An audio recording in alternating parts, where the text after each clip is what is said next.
Jadi ma'rifat kepada Allah merupakan satu kedudukan yang paling tinggi yang diberikan Allah kepada manusia di alam dunia ini. Titel yang paling tinggi di sisi Allah bagi manusia itu adalah ma'rifat ini.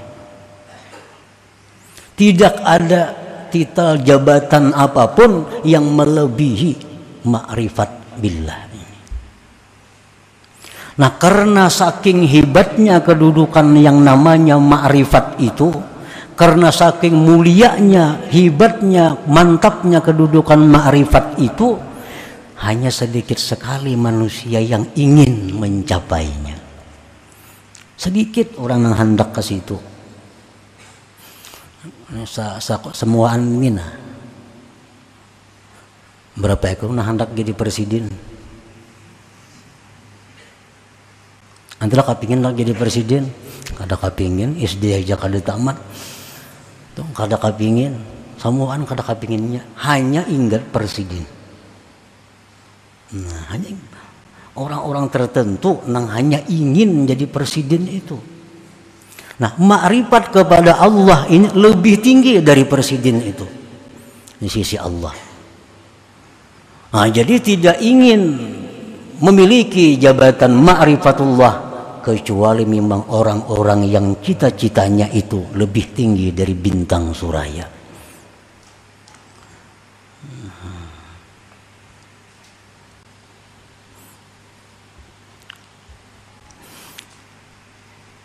Qala al-qutbul habib Abu Bakar al-Adani al-Idrus, man 'arafa Allah safalahul 'aish wa tabat fihi al-hayat wa tabat lahul hayat. Barang siapa yang ma'rifat kepada Allah, walaupun ma'rifat nang tingkatan pertama tadi, apalagi nang ke atasnya, orang yang duduk di situ sudah mempunyai kehidupan yang nikmat dan kehidupan yang bahagia luar biasa. Orang yang duduk di makam ma'rifat itu, walaupun ma'rifat yang paling rendah, dia sudah merasakan betapa bahagianya hidup ini. Orang bahagia dengan harta kada apa-apanya, sebab harta habis. Mun hartanya kada habis, kitanya nang habis.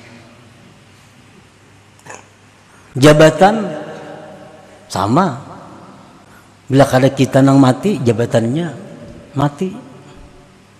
Tapi kalau ma'rifat kepada Allah ini Allah kada ada matinya, Allah kada ada habisnya, makanya sepanjang masa.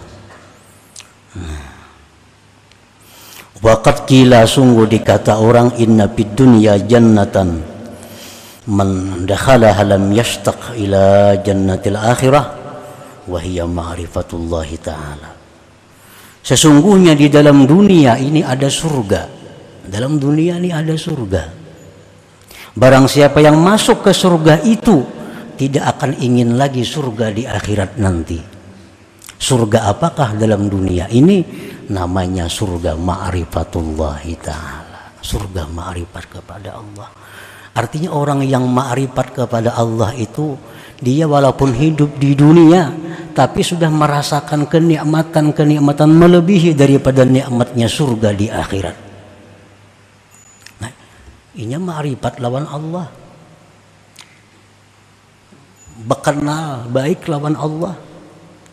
Allah Maha Kuasa. Kita kenal lawan bupati aja nyaman mencari gawian. Siapa kekuasaan bupati?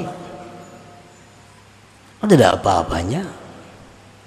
Ini Allah yang kita kenali, Allah yang kita dekati. Dekat dengan itu, kayak apa nyamannya kita hidup, coba bayangkan. Nah, oleh karena itu apa-apa yang dirancang oleh orang-orang arifin, apa-apa yang dicita-citakan oleh orang arifin selalu jadi. Arti selalu itu aglab, kebanyakannya jadi. Kenapa? Karena dia merancang bersama-sama dengan Allah. Rancangan Allah itu pasti terjadi. Mun kita merancang diri kita seorang, nama rancang. Kalau ada Allahnya, makanya banyak gagal rancangan itu.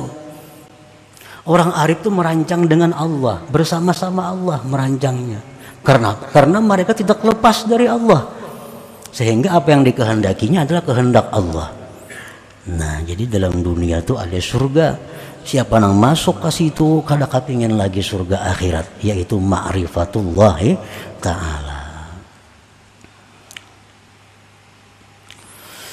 Wala budda liman arada ma'rifatallah min ta'allumil ilmin nafi'il ladzi yu'addi bihi al-ibadat wa ya'rifu bihi sifatin nafsil batinah wa yuqaddimu qabla al-jami' ma'rifata aqidati ahli sunnah wal jamaah liya'rifa bihi ma yajibu lillah wa ma yastahil wa ma yajuz wa li malaikatihi wa rusulih liyaslama minat tasawwuratil fasidah.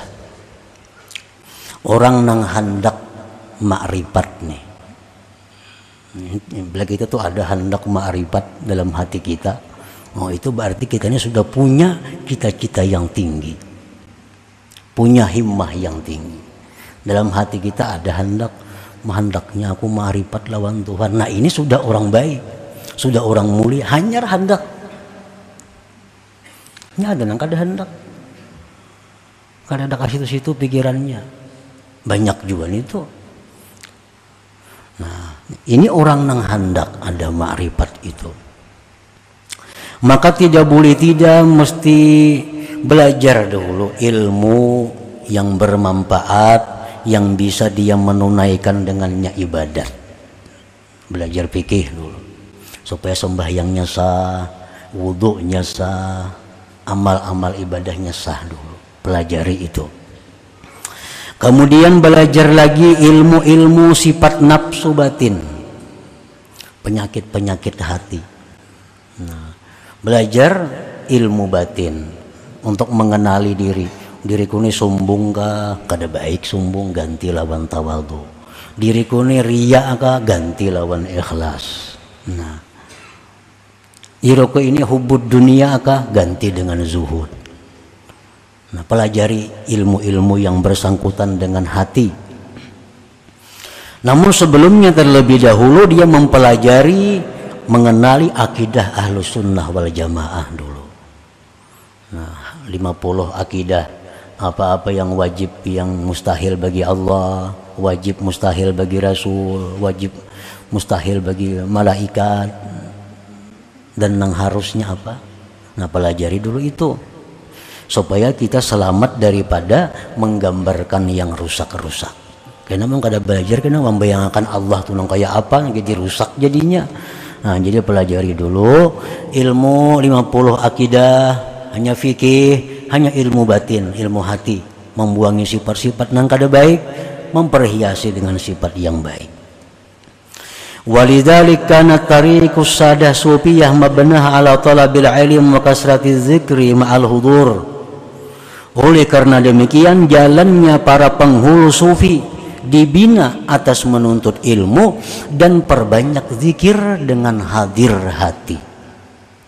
Nah, jadi ilmu tadi dipelajari, diamalkan, pelajari, amalkan, tambahi zikir, tapi berzikir itu dengan hadir hati. Nah, dengan hati yang hadir. Misalnya kita la ilaha illallah, hati kita hadir setiap kali zikir.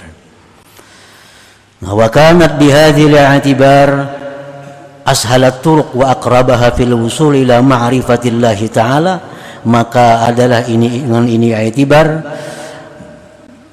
itu tarik sadah sufiyah tadi paling mudah jalan, paling dekat pada sampai kepada ma'rifatullah. Ya, pelajari nang wajibnya, rukun-rukun ibadah, bersih hati dari sifat nang kada baik, perhiasi dengan sifat yang terpuji, banyak zikir tapi hadir hati. Nah, Allah akan membukakan pintu ma'rifat itu. Allah akan merasakan lawan kita kayak apa adanya Allah itu. Allah akan merasakan kepada kita kayak apa kudrat itu rasanya. Allah akan merasakan kepada kita kayak apa rasanya iradat itu yang selama ini kita hanya temakan habar. Kan habar semua ini Tuhan wajib kudrat iradat habar aja, merasai maka belum. Nah, pintu makrifat itulah untuk merasakan kayak apa rasa adanya Allah itu. Nah, jadi ilmu dulu modalnya, ditambah zikir dengan hadir hati. Nah, para muhibbin rahimakumullah, wa qad qila, sungguh dikatakan orang, kun minal arifin, jadilah kamu termasuk orang yang makrifat. Jadilah kamu termasuk golongan orang yang makrifat kepada Allah, walaupun makrifat yang paling rendah, tapi masuk ke sana. Wa illa, jika tidak, fakun mimman salaka maslakahum, jadilah kamu termasuk orang yang menjalani jalan mereka. Mun kada sampai lagi kepada makrifat, jalani jalan orang makrifat itu, turuti jalan orang makrifat itu. Jalan mana dulu si jin itu sampai ke sana, turuti jalan itu, jangan menyimpang. Wa illa, jikalau kada bisa kita menuruti jalan-jalan mereka, fakun mimman ahabbahum, jadilah engkau orang yang cinta kepada mereka. Mengkada kawaju menuruti jalan mereka, nah jadilah engkau orang yang cinta kepada mereka. Katujuh barang. Wa illa, jika tidak, jadi orang arif sudah kada, menjalani jalannya sudah kada, cinta kada juga.